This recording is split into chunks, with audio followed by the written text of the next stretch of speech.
Hello students, स्वागत है आपका डिफेंस ट्यूटर के इस वीडियो में।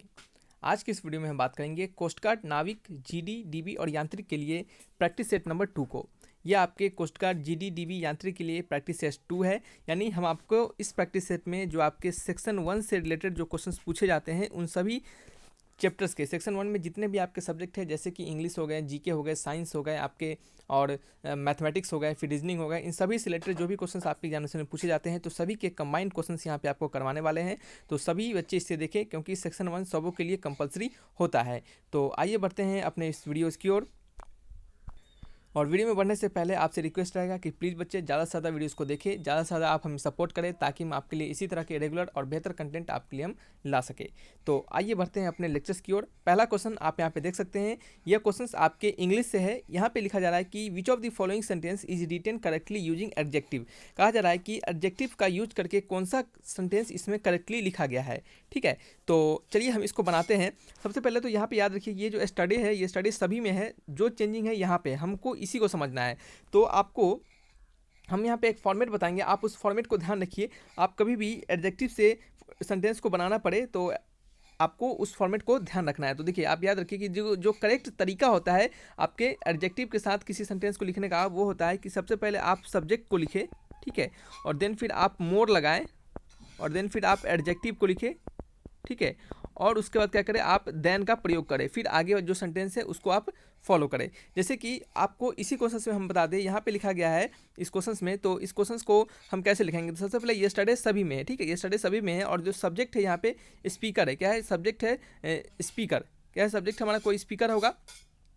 तो आप क्या लिख सकते हैं इसको, जैसे स्पीकर में आप बोल रहे हैं, आप ही अगर सब थोड़ा देर के लिए सब्जेक्ट है तो हम यहाँ पे लिखेंगे, और सभी पास्ट टेंस में है, यस्टरडे का बात हो रहा है तो पास्ट टेंस में, तो यहाँ पे लिखेंगे आई के साथ सब्जेक्ट आई लगाएंगे और उसके बाद वाज लिखेंगे, ठीक है, क्योंकि ये पास्ट टेंस में है। ठीक है, तो यस्टरडे का बात हो रहा है तो पास्ट टेंस में हो गया, तो आई वाज लगाएंगे, और आई वाज के बाद क्या लगाएंगे बच्चे? आई वाज के बाद मोर का यूज करेंगे। जैसे यहाँ पे देख सकते हैं, सब्जेक्ट के बाद डाल दिया हमने मोर डाला, सब्जेक्ट डाल दिया हमने मोर डाला, और मोर के बाद आपको एडजेक्टिव और फिर आपको देन का प्रयोग करना है। तो सब आई वाज मोर, ठीक है, टायर्ड, क्या लिखेंगे? Tired, I was more tired, फिर देन का प्रयोग करेंगे, देन यू, ठीक है, than you, I was more tired than you, ठीक है। तो ये क्या होता है, आपका करेक्ट फॉर्म होता है एडजेक्टिव से लिखने का।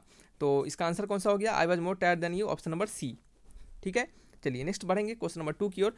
क्वेश्चन नंबर 2 में क्या लिखा जा रहा है कि ये भी आपका इंग्लिश से ही क्वेश्चन है। तो इसमें क्वेश्चन है कि choose the most appropriate synonyms, ठीक है, आपके इसको सिनोनिम्स बताना है। सिनोनिम्स बर्ड्स का, किसका? BER, बर्सर्क, बर्सर्क, BERSER के। तो बर्सर्क का मीनिंग क्या होता है? तो ये बहुत ही सिंपल सा है, बर्सर्क बहुत ही सिंपल है। तो इसका आंसर होगा आपका ऑप्शन नंबर डी, बर्सर्क मतलब वाइल्ड होता है, ठीक है, वाइल्ड। देखिए, आपको बता दें कि बर्सर्क का मीनिंग होता है कि ऐसा आदमी जो क्या हो, जो किसी भी एक्साइटमेंट में, किसी भी आपके गुस्सापन में क्या करे, वो अपने आप को क्या करे, कंट्रोल खो दे, अपना कंट्रोल खो दे। यानी क्या है का मतलब कि बर्क्स मीनिंग होता है आउट ऑफ कंट्रोल, जो आदमी अपने आपे से बाहर हो जाए किसी गुस्से में, या फिर जैसे देखते हैं कि कोई आदमी गुस्सा हो जाता है तो उस गुस्से के समय वो अपने आपे से बाहर हो जाता है, कुछ भी कर देता है। बहुत लोग एक्साइटमेंट में आपे से बाहर हो जाता है, ठीक है। तो वाइल्ड यानी बहुत लोग जंगलीपन में भी आपको बाहर हो जाता है, फ्रेंडशिप में भी बहुत लोग आपे से बाहर हो जाते हैं, तो ऐसा होता है। तो ये आपका बर्क्स का सिनोनिम्स हो गया वाइल्ड, ठीक है, वाइल्ड हो गया। तो आप इसका समझ सकते हैं कि आउट ऑफ कंट्रोल, कह सकते हैं कि out of control with anger, और आप इसका एक्साइटमेंट भी समझ सकते हैं, इसका वाइल्ड भी मीनिंग होता है और इसका फ्रेंजिड भी मीनिंग होता है। क्या होता है? फ्रेंजिड, ठीक है। चलिए नेक्स्ट हम बढ़ेंगे अपने नेक्स्ट क्वेश्चन, क्वेश्चन नंबर 3 की ओर। 3 नंबर क्वेश्चन में क्या लिखा गया है, यहाँ पे आप लिख सकते हैं इसका बर्सर्क का मीनिंग, और भी बहुत सारा जो सिनोनिम्स है उसको हमने बताया है, लिख लीजिए ताकि ये आपको जब इसका पढ़िएगा जब दोबारा इसको तो ये काम आएगा।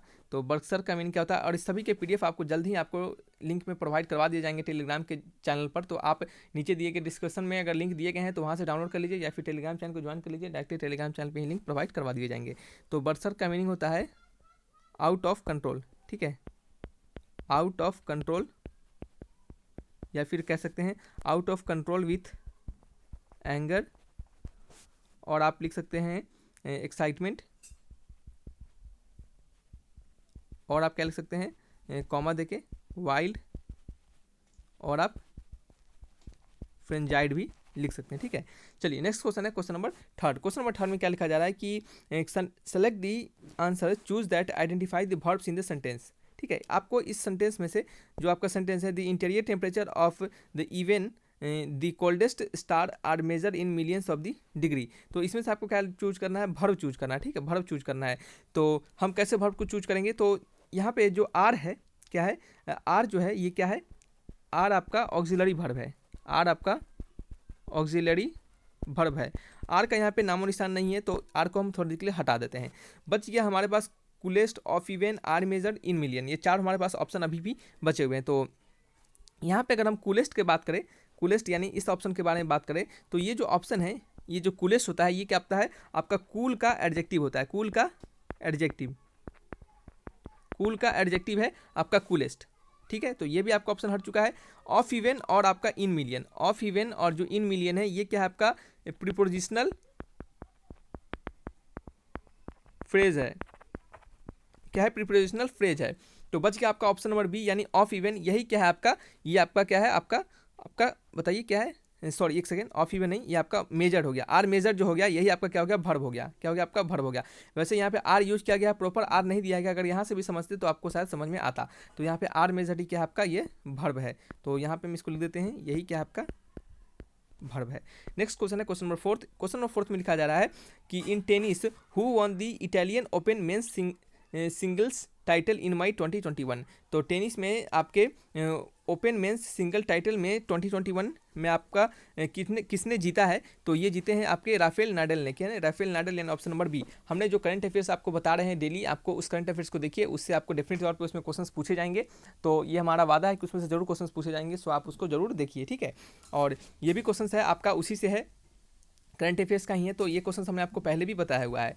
नेक्स्ट क्वेश्चन है question number fifth number question लिखा जा रहा है कि if GWEOS is coded as SCUKG then RBETP will be coded as. यदि GWEOS को SCUKG से के रूप में कोडित किया जाता है तो आपको RBETP को हम कैसे कोड करेंगे।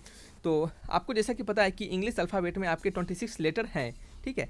और यहाँ पे क्वेश्चंस के अकॉर्डिंग टू क्वेश्चंस GWEOS को कोड किया जा रहा है किसके रूप में, ये आपका RBETP के रूप में। तो RBETP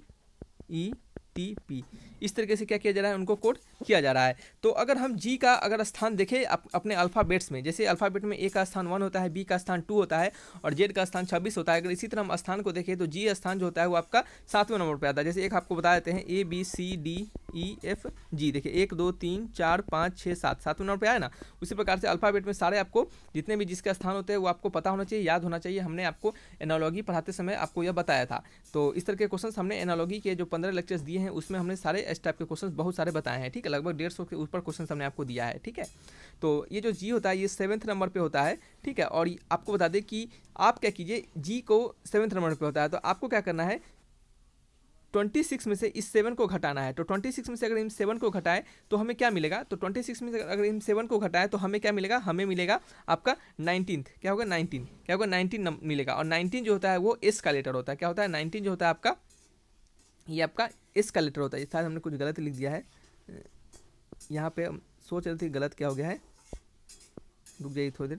यहाँ पे लिखते हैं SCUKG। तो 19 नंबर जो होता है वो कितने नंबर पे आता है, ये आपका आता है आपका 19 नंबर पे एस आता है, क्या होता है 19 नंबर पे एस आता है। तो आपको यहाँ पे एस मिल चुका है। इसी तरह आप डब्लू बताना है तो डब्लू जो होता है वो कितने नंबर पे आता है, तो डब्लू जो होता है आपका, ये आपका 23 नंबर पे आता है, कितना 23। तो आपको 26 में से अगर 23 घटाइएगा तो आपको क्या मिलेगा, आपको मिलेगा ये 3। तो 3 कितने आता है, ABC, यही 3 नंबर पे आता है। तो ये आपका हो गया 3 नंबर पे, ये आपका हो गया 19 नंबर पे। उसी तरह ई जो होता है ये कितने नंबर पे आता है, ई जो होता है आपका ये 5 नंबर पे आता है। और यू जो होता है आपका, आप 26 में से 5 को घटाइएगा तो आपको मिलेगा 21। तो यू जो होता है ये 21 नंबर पे आता है, ठीक है। उसी तरह ओ जो होता है आपका, ओ जो 15 नंबर पे आता है, तो वो आपका कितना आ गया 15 नंबर पे। और 26 में से आप 15 को घटाइए तो आपको कितना मिलेगा, आपको 11 मिलेगा। और 11 नंबर पे क्या आता है, के आता है, ठीक है, 11 नंबर पे के आता है।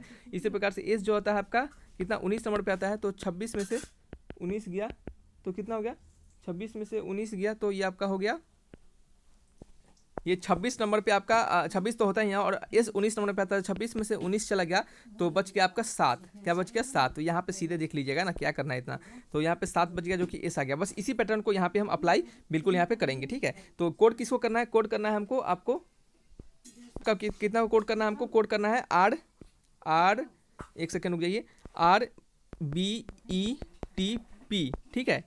तो RBETP को हम कोड करेंगे, तो चलिए कर देते हैं। तो सबसे पहले मेरा अहम काम क्या रहेगा, सबसे पहले जो मेरा काम रहेगा वह काम रहेगा कि अपने जो नंबर्स हैं इन सभी का वैल्यू आपको लिखना, इन सभी का आपको जो अल्फ़ाबेट पे कितने नंबर पाते हैं वो आपको लिखना होता है, और उनको लिखने के बाद आपको 26 में से इसको घटाना है। तो आप ऐसा करके देखिए, यहाँ पे हम आपको नहीं कर रहे हैं क्योंकि समय हमारा यहाँ पे ज़्यादा लग जाएगा, ठीक है। तो यहाँ पे क्या करेंगे हम, इसका आपको इसको कोड करना है, और कोड करने के बाद आपको क्या आंसर आता है, जो भी आपका आंसर आता है वो आपको कमेंट बॉक्स में लिखकर हमें बताना है, ठीक है। तो आप बताइए इसका आंसर क्या आता है, और सेम कोड को अप्लाई कीजिए। अप्लाई यहाँ पे लिखिएगा, apply same code. Same code कैसे करना है, आपको अल्फ़ाबेट से कौन नहीं कोड, आपको अल्फ़ाबेट में आपको ये जो RBETP जो होते हैं उनके वैल्यू लिखना है, कितने नंबर पे आते हैं ये, और उसमें से 26 में से घटाते चल जाना है, वही आपका आंसर आ जाएगा। ये जो अल्फ़ाबेट के कोड होते हैं आपको याद करके रखना पड़ेगा, और बहुत बार इससे रिलेटेड क्वेश्चंस को प्रैक्टिस करना पड़ेगा, ताकि क्या हो आपका जल्दी से जल्दी आप कम समय में ये आपको कोड याद रहे और उसका आप उपयोग कर पाएँ, ठीक है। नहीं तो याद नहीं रहेगा तो क्या होगा, समय आपका ज़्यादा लग जाएगा।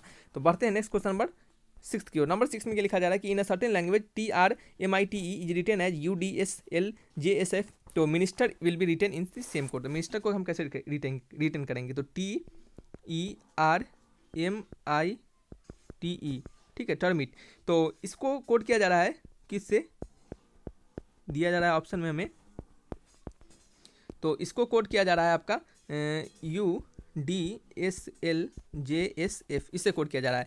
आप क्या कीजिए, टी में अगर 1 का एडिशन कर दीजिए तो आपको यू मिलेगा, ABCDEFGHIJKLMNOPQRSTU। देखिए टी के बाद जस्ट यू आ गया, तो इसमें हम एक ऐड करें तो हमें क्या मिल गया, यू मिल गया। अगर हम ई में से एक माइनस कर ले, तो मतलब पीछे जाना है तो एक माइनस किए तो डी मिल गया। आर के बाद क्या आता है, एस आता है, तो इसमें एक ऐड कर देंगे आर में। एम के बाद क्या आएगा, एल आएगा, नहीं एम के बाद एन आता है, एम से पहले एल आता है तो एम में से एक घटा देंगे तो एल आएगा। आई के बाद जे आता है तो इसमें एक ऐड कर देंगे, और टी के बाद क्या आता है आपका, टी के बाद फिर एस आता है तो इसमें क्या करेंगे, एक ऐड कर देंगे, और टी के बाद एस नहीं आता, टी से पहले एस आता है, ठीक है। तो टी में से एस घटा लेंगे, ई के बाद ABCDEF, इसमें क्या करेंगे 1 का एडिशन कर देंगे। तो ये जो कोड आपको दिख रहा होगा plus minus plus minus plus minus plus minus, इस तरह आपके जाते रहेगा। तो ये हमारा यहाँ पे कोड है, इसी कोड को हम क्या करेंगे, सेम कोड को हम अप्लाई करेंगे हमारे दिए हुए क्वेश्चन में। तो हमारा क्वेश्चन क्या है, मिनिस्टर MI, चलिए इस तरह से लिख लेते हैं, MINISTER, ठीक है। तो कोड क्या रहेगा, कोड रहेगा +1 -1 +1 -1 +1 -1 +1 -1, ठीक है। ये हमारा कोड रहेगा। तो इस कोड को अप्लाई करेंगे, और इससे रिलेटेड सेम टू सेम ऐसा क्वेश्चन हमने बहुत सारा आपको करवाया है। आपने अगर हमारे सभी वीडियोस को देखे होंगे रीजनिंग वाले, तो शायद आपको ये क्वेश्चन में डाउट नहीं होगा।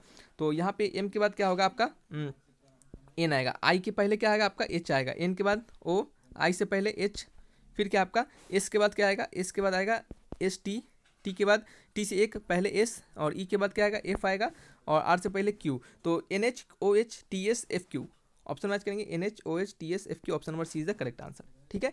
आइए बढ़ते हैं नेक्स्ट क्वेश्चन नंबर 7 की ओर। 7th नंबर क्वेश्चन में लिखा जा रहा है कि which choose the box that is similar to the box formed from the given sheet of paper. आपको इनमें से उस बॉक्स को चूज करना है जो कि इस सीट ऑफ पेपर से बन सकते हो, ठीक है। इस सीट ऑफ पेपर को फोल्ड करें तो हमें वो बॉक्स मिल सके, ठीक है। तो आपको क्या करना है, ये ऑब्जर्वेशन वाला क्वेश्चन है, ये आपको ऑब्जर्व करना है और देखना है कि इसका आंसर क्या आता है, ठीक है। तो हमने इसको ऑब्जर्व करके देखा है, तो इसका आंसर क्या है, इसका आंसर आपका है 1 और 3। तो आप क्या कीजिए, इसको पहला वाला ऑप्शन देखिएगा, तो पहला वाला ऑप्शन जो आता है आपको क्या करना है, इसको आप बॉक्स के फॉर्म में मोड़िए। पहले इस दोनों को क्या कीजिए, आप पहले ये जो दोनों आपको दिख रहा है, एक सेकेंड मार्कर काम नहीं कर रहा है, ये जो एरो वाला दिख रहा है,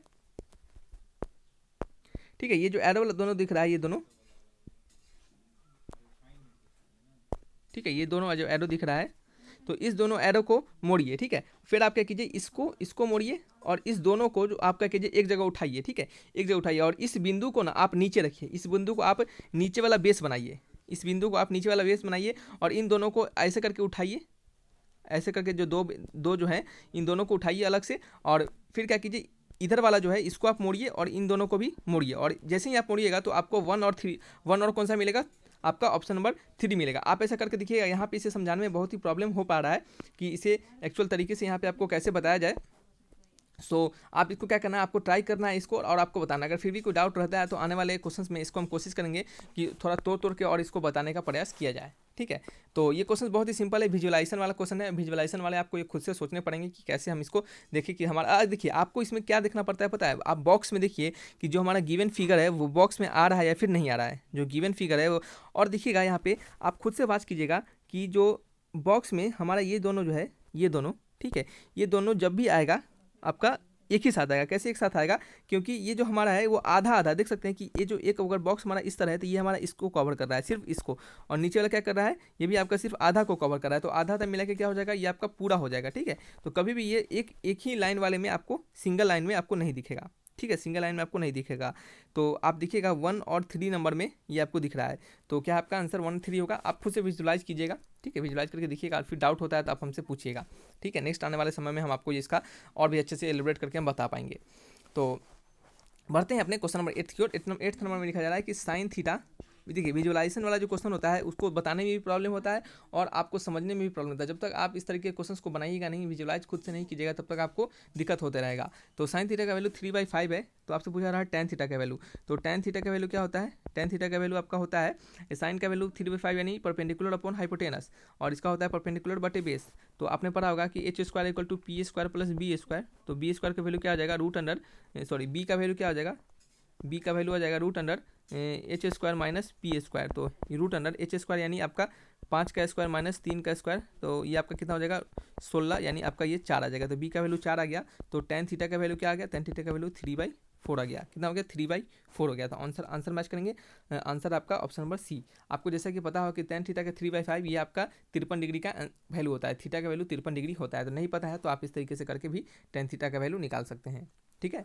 नंबर 9 में लिखा जा रहा है कि Ramdev covers a distance of 30 kilometre at a speed of 60 km/h।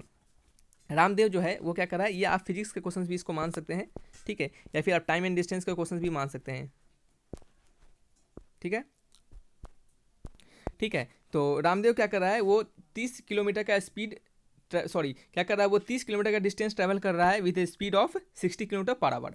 Another 50 kilometre का वो स्पीड कवर कर रहा है 100 किलोमीटर प्रति घंटे की रफ्तार से। तो यहाँ पूछा जा रहा है कि एवरेज स्पीड क्या होगा। तो इस तरीके के क्वेश्चन हमने क्या है तो भरतेरे बताए, यानी बहुत सारा बताए, डिफरेंट आपको तरीके के हमने एवरेज स्पीड निकालना सिखाया है डिफरेंट तरीके के क्वेश्चंस में। तो ये क्वेश्चंस तो सबसे लल्लू वाला क्वेश्चन है, तो ये सभी को पता होना चाहिए, ठीक है। तो पहले केस में देखेंगे कि हमारा जो स्पीड है, मान लेते हैं कि पहले केस में हमारा जो स्पीड है वो S1 स्पीड है। तो वो S1 स्पीड कितने किलोमीटर से चल रहा है, तो S1 स्पीड चल रहा है आपका S1 स्पीड 30 किलोमीटर है।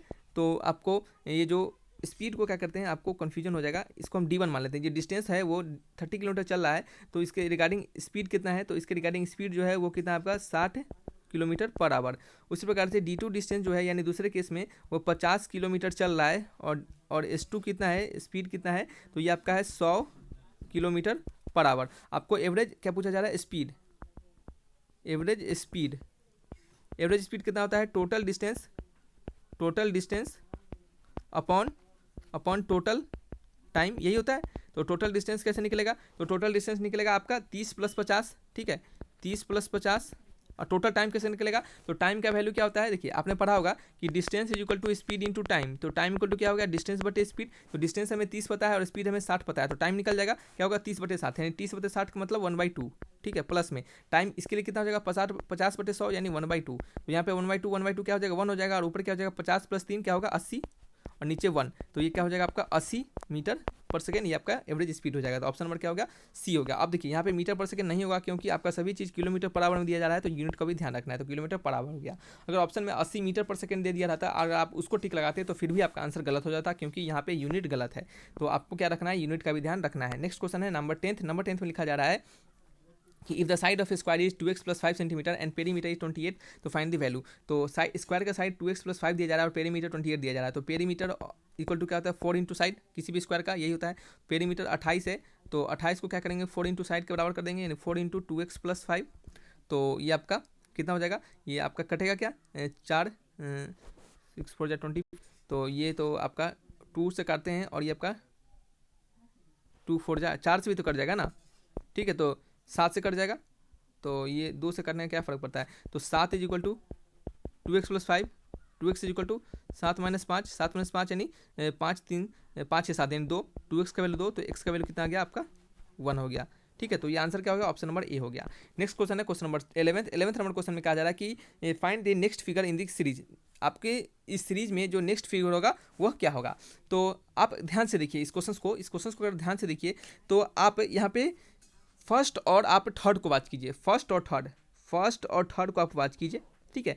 तो अगर फर्स्ट और थर्ड को बात कीजिएगा तो आपको क्या दिखेगा कि फर्स्ट और थर्ड में जो पहला वाला फिगर है उसको एंटी क्लॉकवाइज डायरेक्शन में कितना 45 डिग्री से मूव किया जा रहा है। तो देखिए एंटी क्लॉकवाइज डायरेक्शन समझते हैं, जैसे ये जो होता है आपका ये एंटी क्लॉक होता है और ये जो डायरेक्शन होता है ये आपका क्लॉक होता है, ठीक है।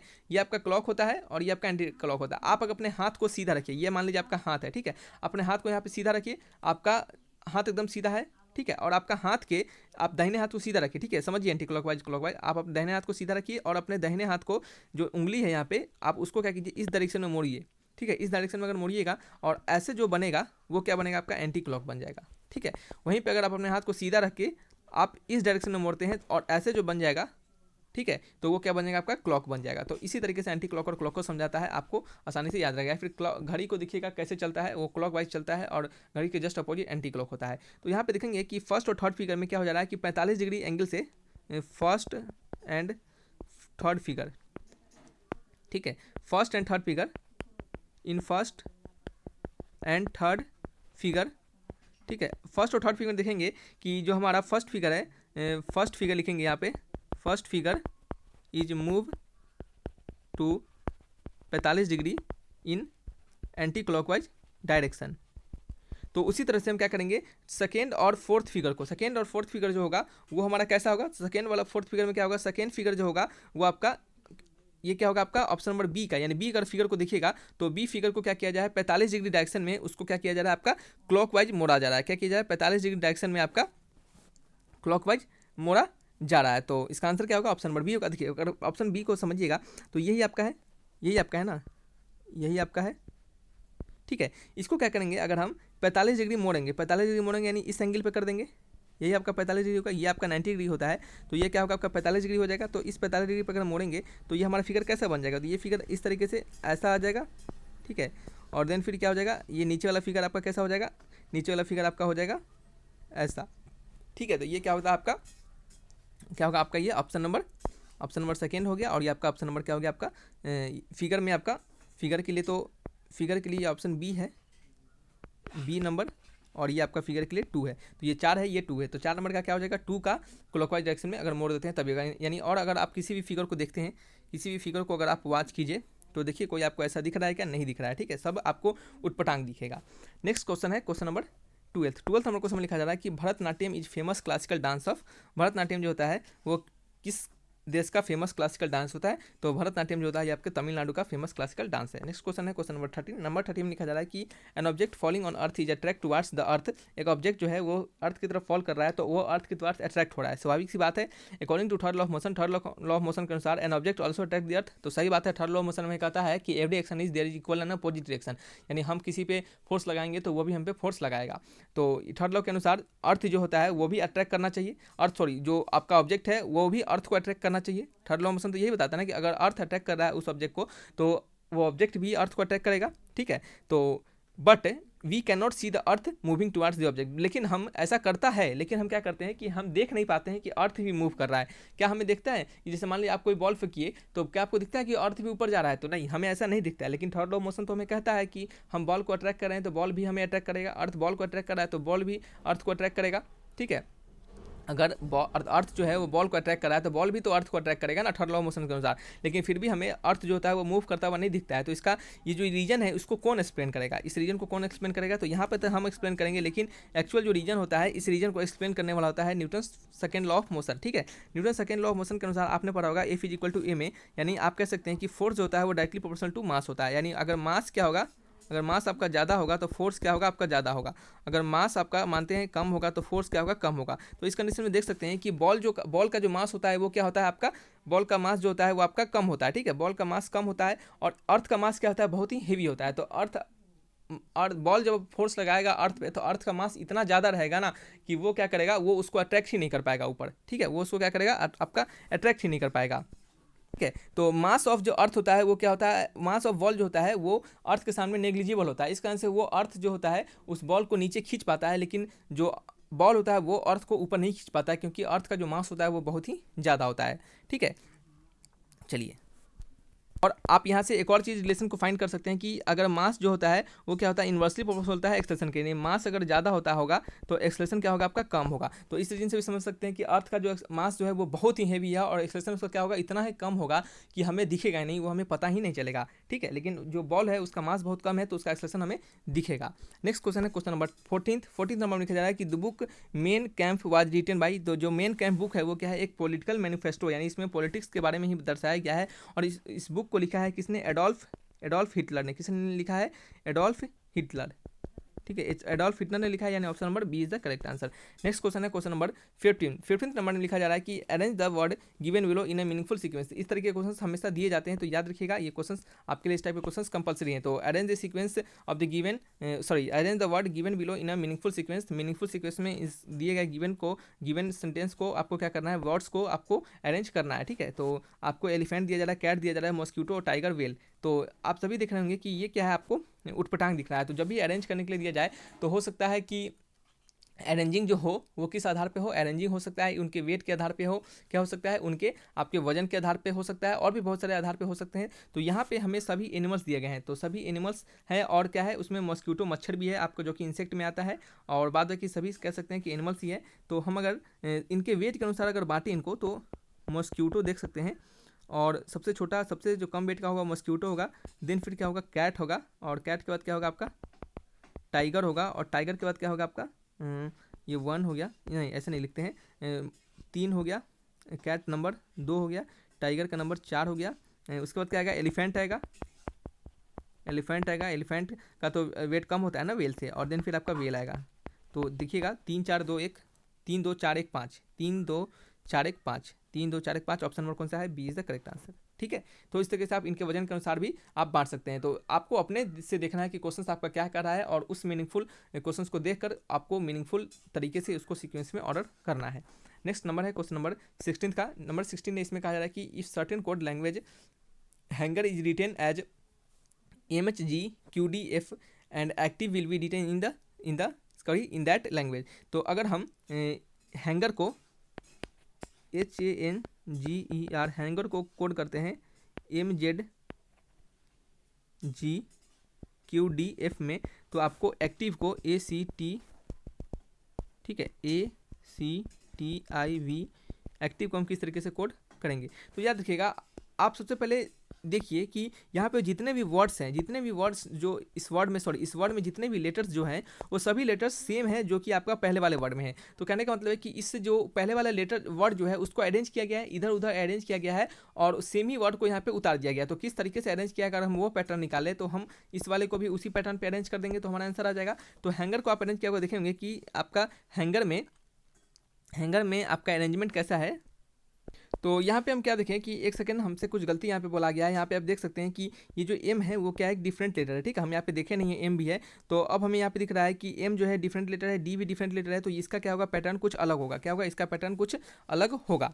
तो क्या पैटर्न है, अगर हम उसको देखें तो हमें उस पैटर्न को देख के और इसी पैटर्न को यहाँ पे लगाना होगा। तो इस पैटर्न को हमें चेक करना पड़ेगा, ठीक है। तो ये क्वेश्चन क्या है, थोड़ा सा हार्ड क्वेश्चन है, इस क्वेश्चन को हम थोड़ा सा हार्ड बनाएंगे। हालांकि ऐसे हार्ड क्वेश्चन इतना नहीं दिए जाते हैं, लेकिन अगर आप इस क्वेश्चन को बनाइए तो आपको अच्छा लगेगा। देखिए, तो इस क्वेश्चन को बनाने के लिए आप देख सकते हैं कि ये जो ए और जेड है, और देन फिर आप यहाँ पे ई और डी को देखेंगे, ए और जेड और डी, ए और जेड को और ई और डी को देखेंगे, तो यहाँ पे आपको क्या दिखेगा कि इनमें से एक आपका क्या हो रहा है, माइनस हो रहा है, यानी ए में से जस्ट पीछे जा रहे हैं, यानी एक जस्ट बैक जा रहे हैं, तो हमें क्या मिलता है, जेड पोजीशन मिलता है। आपको पता होगा कि एक जस्ट बैक पोजीशन में हमें जेड मिलता है और ई के जस्ट बैक पोजीशन में हमें डी मिलता है। तो यहाँ पे तो बैक का आपको ऑर्डर लग रहा है, लेकिन आप अगर इनमें देखें और इनमें देखें, ठीक है, तो इनमें ए और जी में, एन और एम में आपको क्या अंतर मिलेगा, आप उसको पैटर्न को वाच कीजिएगा। तो आपको एच और जी में भी क्या मिलेगा, आपको एक कम का पोजीशन मिलेगा, यानी एक पहले वाले का। जैसे आपने पढ़ा होगा कि A B C D E F G H, G के बाद एच आता है और यहाँ पे पहले एच है और देन फिर जी है, तो इसमें क्या हो रहा है, -1 यहाँ पे भी हो रहा है। उसी तरह एन और एम में क्या हो रहा है, -1 यहाँ पे हो रहा है। आप अगर इस तरीके से डायरेक्टली पोजीशन लगाइएगा, डायरेक्टली इस तरह से पोजीशन लगाइएगा, तो आपको ये क्या हो जाएगा, बहुत ही आपका कम्प्लेक्स हो जाएगा और आप ऐसा नहीं कर पाइएगा, ठीक है। तो आपको क्या करना पड़ेगा, इसी तरह क्रॉस पोजीशन में लगाना पड़ेगा। तो कभी कभी ऐसा क्वेश्चन आ जाता है क्रॉस पोजीशन वाला, तो यहाँ पे बहुत ही दिमाग खपाना पड़ता है, तो ऐसा कभी कभी होता है, लेकिन जनरली सिंपल ही दिए जाते हैं। तो यहाँ पे आपको क्या कीजिए, यहाँ पे -1 लिख दीजिए और यहाँ पे भी -1 लिख दीजिए। तो इसी पैटर्न को लगाइए यहाँ पे आपको और यहाँ पे आपको और यहाँ पे आपको, ठीक है। तीनों में क्या करना है, आपको सभी -1 लिखना है। तो ये आपका -1 है, आपका यहाँ क्या है, -1 है, -1 है। तो यहाँ पे देखिएगा क्या हो रहा है कि ए में -1 करेंगे तो जेड जाएगा, और टी में -1 करेंगे तो एस जाएगा, और सी में -1 करेंगे तो बी जाएगा। उसी प्रकार यहाँ पे भी और यहाँ पे भी और यहाँ पे भी सेम -1 का ही पंगा लगा देना है। तो -1 का फंडा यहाँ पे लगाएंगे, तो -1 का फंडा यहाँ पे लगा देते हैं। तो देखिए -1 का फंडा लगाएंगे तो ई के जस्ट पीछे क्या आएगा आपका डी आएगा, और यू यहाँ पे भी है तो यू आ जाएगा, और यहाँ पे क्या आपका आई है तो क्या आ जाएगा एच आ जाएगा। ठीक है, तो इस तरीके से क्या हो रहा है, यहाँ पे -1 का पैटर्न लग रहा है, तो इस पैटर्न को हमने यहाँ पे अप्लाई किया तो हमारा आंसर मिल गया। ऑप्शन क्या है, option number C is the correct answer. तो ऐसा कभी क्वेश्चन आता है, ये थोड़ा हार्ड क्वेश्चन हो गया है, सो ऐसा क्वेश्चन जनरली जल्दी नहीं पूछा जाएगा आपसे। ठीक है, नेक्स्ट क्वेश्चन है क्वेश्चन नंबर 17 नंबर क्वेश्चन में क्या लिखा जा रहा है कि rearrange the jumble of letter in a meaningful sequence and find out the odd one out. आपको इनको क्या करना है, अच्छे से अरेंज करना है, और आपको इनमें से ऑड वाले को छांटना है। तो अगर आप पहले वाले को दिखिएगा तो ये आपको क्या दिखेगा, ये आपको दिखेगा इंस्टाग्राम। ठीक है, ये GRAM। ठीक है, ये जो आपके रीअरेंज वाले जो वर्ड्स होते हैं उसको थोड़ा सा ध्यानपूर्वक देखना होता है। तो इस क्वेश्चन को आप हमेशा लास्ट में बनाने का प्रयास कीजिए जब आपके पास समय रहे, क्योंकि जल्दी से आपको इस क्वेश्चन के जल्दी आपको आंसर ढूंढने में टाइम लग जाते हैं। क्यों टाइम लग जाते हैं, क्योंकि आपको सबसे पहले अरेंज करने में टाइम लग जाता है। अगर आप रीअरेंज कर लिए तब तो आंसर बहुत जल्दी ही ढूंढ पाइएगा। ये जो आपका है ये आपका फेसबुक है।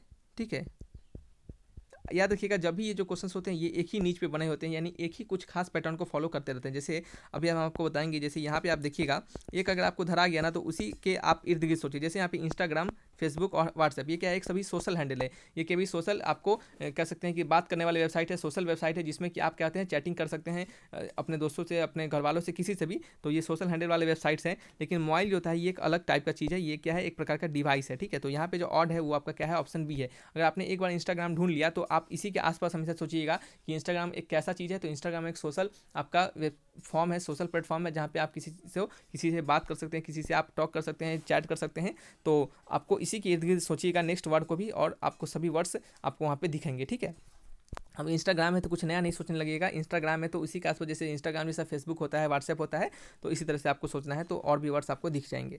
नेक्स्ट क्वेश्चन है क्वेश्चन नंबर 18 नंबर में लिखा जा रहा है कि the capital of Afghanistan, Afghanistan का कैपिटल क्या है। तो हमने आपको यह बताया हुआ है कि अफगानिस्तान का कैपिटल क्या है। जीके करंट अफेयर्स जो आपका अभी चल रहा है डेली का, उसमें हमने आपको बताया कि अफगानिस्तान का जो कैपिटल होता है वो क्या होता है, काबुल होता है। ठीक है, तो आंसर क्या है, ऑप्शन नंबर ए। ठीक है, नेक्स्ट क्वेश्चन है क्वेश्चन नंबर 19 नंबर में लिखा जा रहा है कि choose the correct antonyms of the given word.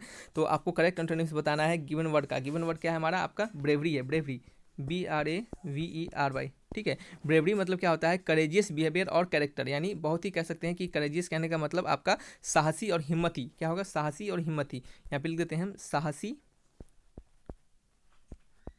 साहसी और हिम्मती लिख सकते हैं, साहसी और हिम्मती। ठीक है, और आप इसको क्या बोल सकते हैं, और आप बोल सकते हैं यहाँ पे कि जो करेजियस बिहेवियर का शो करे, क्या करे, करेजियस बिहेवियर और करेजियस कैरेक्टर को शो करे। इसका जो just antonyms and just opposite जो होगा वो क्या होगा, कवार्डिस होगा। कवार्डिस मतलब क्या होता है आपका लैक ऑफ ब्रेवरी। ठीक है, लैक ऑफ ब्रेवरी, जिसमें क्या होगा, हिम्मत की कमी हो, साहस की कमी हो। ठीक है, नेक्स्ट क्वेश्चन है क्वेश्चन नंबर 20 नंबर क्वेश्चन में लिखा जा रहा है कि in the following questions out of the given 4 alternative select the alternative which best expresses the meaning of idioms and phrases. आपको ये जो इडम्स एंड फ्रेजेस दिए गए हैं इसके करेक्ट आपको मीनिंग बता रहे हैं, जो कि गिवन ऑप्शंस में से इनका जो करेक्ट मीनिंग है वो कौन बता रहा है। ठीक है, तो इडम्स फ्रेजेस के वैल्यू क्या है, अब सॉरी इडम्स फ्रेजेस के क्या दिए गए हैं आपको, इडम्स फ्रेजेस दिया गया है at once, beck and call. ठीक है, इसका करेक्ट मीनिंग क्या होगा गिवन ऑप्शंस में से, तो पढ़िए इसको। तो लिखा गया है कि matter of dispute in disorder under once control at risk. तो ऑप्शन क्या है, ऑप्शन सी क्या इसके रिगार्डिंग करेक्ट है। देखिए इडम्स फ्रेजेस जो यहाँ पे दिया गया है at once, beck and call, इसका मीनिंग जो होता है, जो क्या होता है कि किसी भी समथिंग और समवन, कह सकते हैं किसी भी व्यक्ति के या फिर किसी भी के कहने पर आप उसके कहने पे ही जल्द आप एक्शन ले, उसके कहने पे ही जल्दी से आप उसका काम करें। ठीक है, तो आप कह सकते हैं कि आप किसी के कंट्रोल में हो, क्या हो, आप किसी के कंट्रोल में हो। ठीक है, आप किसी के लिए जैसे ही वो कॉल करे, कोई व्यक्ति अगर आपको कॉल करे और आप उसके कॉल करने पे झट से आप जाएं और उसके लिए वो जो भी बोले आप उसको करके दिखा दें, या फिर आप उसको उसके लिए वो काम कर दें। जैसे हम आपको जल्दी से बुलाएं कि आ जाओ और पानी लेके आओ, तो आप जल्दी से आएँ और पानी लेके आए हमारे लिए, तो आप क्या किए, हमारे आप कंट्रोल में हैं, तो हम आपको कहेंगे कि at once, beck and call. जैसे आप एक एग्जाम्पल समझिएगा। ठीक है, आप एक यहाँ पे एग्जाम्पल समझिएगा कि सी वाज लिखेंगे, she was confined to a wheelchair but had a private nurse at her beck and call.